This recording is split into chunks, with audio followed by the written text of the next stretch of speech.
नमस्कार, मैं बब्बल शर्मा। अभी तक हमने पिछले 2 वीडियो में बिहारी सतसई के दोहे पढ़े हैं। उसी श्रृंखला को आगे बढ़ाते हुए हम बिहारी के बचे हुए दोहे आज पढ़ने जा रहे हैं। इति आवति चली जाति उत, चली छकासक हाथ, चढ़ी हिंडोरे से रहे, लगी उसासन उसात। यहाँ एक सखी नायिका की स्थिति का वर्णन करते हुए कहती है कि नायिका इतनी कृशकाय है, इतनी पतली है, नायक के विरह में इतनी दुखी है कि इत आवति चली जात उति, कि श्वासों के माध्यम से ही उसके शरीर ने गति प्राप्त कर ली है। इत आवति चली, इधर चली आती है, जाति उत चली, और उधर चली जाती है। 6-7 तक हाथ, 6-7 हाथ इधर से उधर और उधर से इधर नायिका चली आती है। चढ़ी हिंडोरे से रहे, ऐसा लगता है मानो नायिका किसी हिंडोले पे चढ़ रही हो। लगी उसासन उसात, इस तरह से लंबी श्वासों के साथ, अपनी उच्छ्वासों के साथ ही नायिका ने गति को प्राप्त कर लिया है और इधर से उधर चली जा रही है। यहाँ कहने का मतलब ये है कि नायिका विरह वेदना में इतनी ज़्यादा व्यथित है और इतनी ज़्यादा जल रही है कि जो श्वासें हैं वो उच्छ्वास के रूप में ही नायिका को इधर से उधर ले जाती है। अगला दोहा है, लाल तुम्हारे रूप की कहो रीति यह कौन, जासो लागत पलक उद्रग, लागत पलक पलोना। यहाँ श्री कृष्ण की सम्मोहिनी शक्ति का वर्णन करते हुए नायिका और नायिका की सखियाँ कहती हैं कि लाल, हे श्री कृष्ण, तुम्हारे रूप की कहो रीति यह कौन। हे श्री कृष्ण, ये बताइए कि आपके रूप का यह कौन सा ढंग है, ये कौन सी रीति है, आपके रूप सौंदर्य में ऐसी कौन सी सम्मोहन शक्ति और व्यवहार है कि जासों लागत पलक उद्रग, कि जिससे आपकी पलकें मिल जाती हैं, जिससे आपके नेत्र, आपके दृग लग जाते हैं। लागत पलक पलोना, उसकी पलक पल भर के लिए भी नहीं लगती। अर्थात जिसके नेत्रों में आपका रूप सौंदर्य समाहित हो जाता है, वो आँखें पल भर के लिए भी विश्राम को प्राप्त नहीं करती हैं। वो प्रतीक्षारत रहती हैं कि पल प्रतिपल हमें बराबर आपके दर्शन होते रहें। इसलिए हे श्री कृष्ण, ये आपके रूप का कौन सा व्यवहार है, ये हमें समझ में नहीं आता। यहाँ पलक और पलोना, इसमें यमक अलंकार है। अगला दोहा है, कहलाने एकत बसत, अहि मयूर मृग बाग, जगत तपोवन सो कियो, दीरग दाग निदाग। यहाँ प्रकृति चित्रण करते हुए बिहारी कहते हैं कि जेठ के महीने में जब पूरी धरती है वो गर्मी से जल उठती है, तो सारे शत्रु भाव को छोड़कर और गर्मी के मारे जो पशु पक्षी हैं वो भी मित्रता के भाव को किस प्रकार से धारण कर लेते हैं। कहलाने एकस बसत, परस्पर शत्रु कहलाने वाले जो जीव जंतु हैं, अहि सर्प, मयूर, मोर, मृग शेर, मृग हिरण और बाघ शेर, ये आपस में शत्रुता के भाव को धारण किए हुए होते हैं। सांप का शत्रु होता है मोर और मृग का शत्रु होता है बाघ। लेकिन गर्मी से दुखी होकर, अत्यधिक ताप से तपकर ये सारे एक जगह बसने लग गए हैं। जगतु तपोवन सो कियों, ऐसा लगता है मानो दीरग दाग निदाग, मानो दीर्घ समय तक, लंबे समय तक जेठ के महीने में जो तपने वाली गर्मी है, उस दाग ने, उस तपन ने पृथ्वी को तपोवन के समान बना दिया है, संसार को तपस्थली के समान बना दिया है। और सारे पशु पक्षी जो आपस में शत्रुता के भाव को धारण किए हुए निवास करते हैं, वो एक जगह मित्र भाव के साथ बसने लग गए हैं। जिस तरह से हम ये मानते हैं कि वनों में जो तपोवन होते हैं, वहाँ पर जितने भी जीव जंतु हैं, चाहे से उनमें परस्पर कितना ही शत्रुता का भाव हो, लेकिन वो सब एक जगह निवास करने लग जाते हैं। वहाँ के शांत वातावरण को देखकर, वहाँ के समरस वातावरण को देखकर उन सब में प्रेम और परस्पर सौहार्द का भाव आ जाता है। उसी तरह से ऐसा लगता है मानो इस भयंकर गर्मी ने सभी को एक जगह एकत्रित कर दिया है। यहाँ नीति संबंधी दोहा है। अगला है, कनक कनक ते सो गुनो, मादकता अधिकाय, ऊह खाए बोराए जग, इही पाए ही बोराए। नीति संबंधी दोहा, कनक कनक ते सौ गुनो, कनक सोने से, कनक ते धतूरे से सोने में 100 गुनी अधिक मादकता होती है, क्योंकि उही खाए बोराए जग, क्योंकि धतूरे को तो खाने से संसार पागल होता है। ये माना जाता है कि धतूरे में नशा होता है और यदि व्यक्ति धतूरा खा लेता है तो पागलपन की स्थिति में आ जाता है। जग इही पाए बोराए, लेकिन यदि संसार में स्वर्ण किसी को प्राप्त भी हो जाता है तो वो व्यक्ति धन के नशे में, धन के मद में बोरा जाता है, पागल हो जाता है। तो यहाँ पर कनक कनक में यमक अलंकार है। को कही सके बड़ेन सो, लखे बड़इयो भूल, दीने दई गुलाब की, इन डारन वे फूल। ये भी नीति संबंधी दोहा है। इसके माध्यम से बिहारी कहते हैं कि यदि कोई बड़ा भूल करता है या कोई समर्थवान व्यक्ति भूल करता है तो उसकी भूल को भूल नहीं गिना जाता।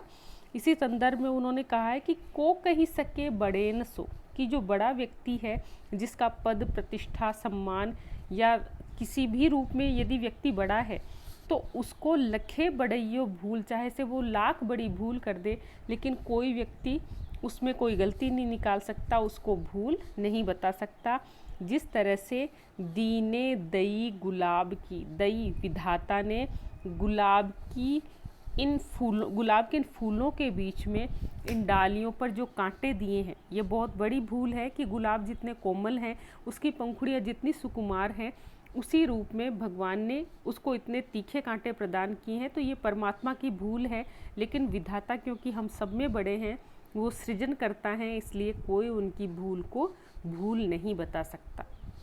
उसी तरह से संसार में यदि कोई बड़ा व्यक्ति है जो पद में बड़ा है, उसको यदि वो कोई भूल करता है तो उसकी भूल को कोई बड़ा बताने वाला या उसकी भूल को कोई इंगित करने वाला नहीं हो सकता। अगला दोहा है, नहीं पराग नहीं मधुर मधु, नहीं विकास इही काल, अली कली सी हों बंध्यो, आगे कौन हवार।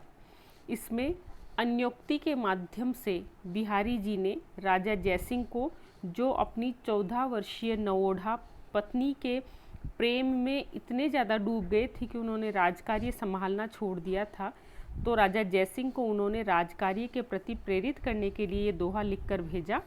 और उसके बाद राजा जयसिंह ने वापस अपना जो दरबारी कार्य था वो संभालना शुरू किया। नहीं पराग नहीं मधुर मधु, कि हे अली हे भंवरे, नहीं पराग, इस पुष्प में न तो पराग है, न ही मधुर मधु, और न ही इसमें मधुर मकरंद है, नहीं विकास यही काल, और इस कली के पल्लवित होने का, विकसित होने का भी ये समय नहीं है।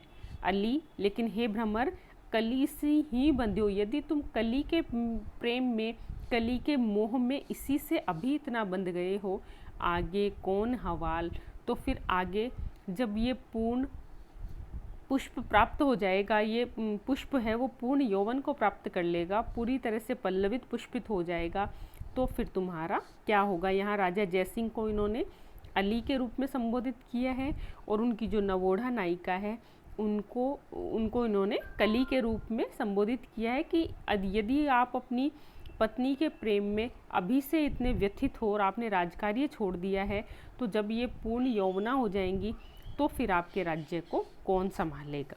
अन्योक्ति अलंकार यहाँ पर है। अगला दोहा है, मरत प्यास पिंजरा पर्यो, सुआ समय के फेर, आदर दे दे बोलियत, बायसु बली के बेर।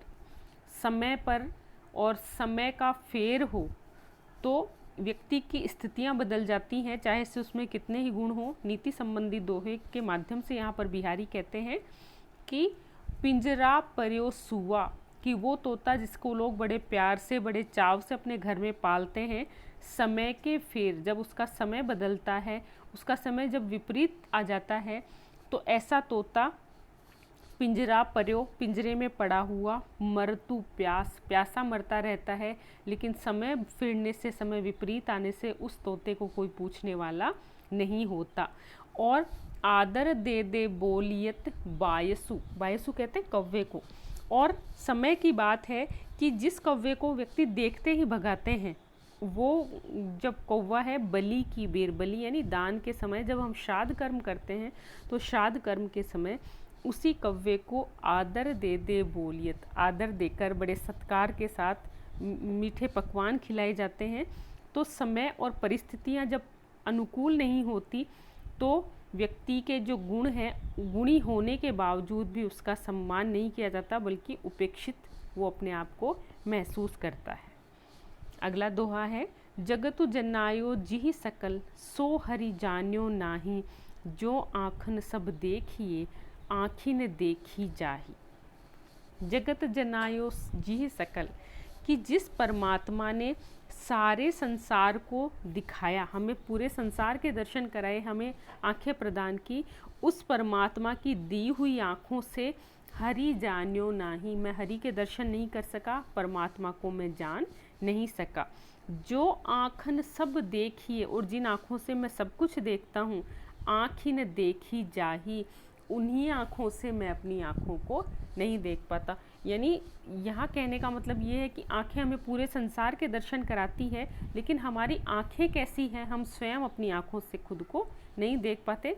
उसी तरह से जिस परमात्मा ने पूरे संसार को बनाया, जिस सृष्टि में हमें मानव के रूप में जन्म देकर यहाँ भेजा, लेकिन उसी परमात्मा के स्वरूप को हम पूरी तरह से जान नहीं पाते और माया मोह में भ्रमित हुए भटकते फिरते हैं।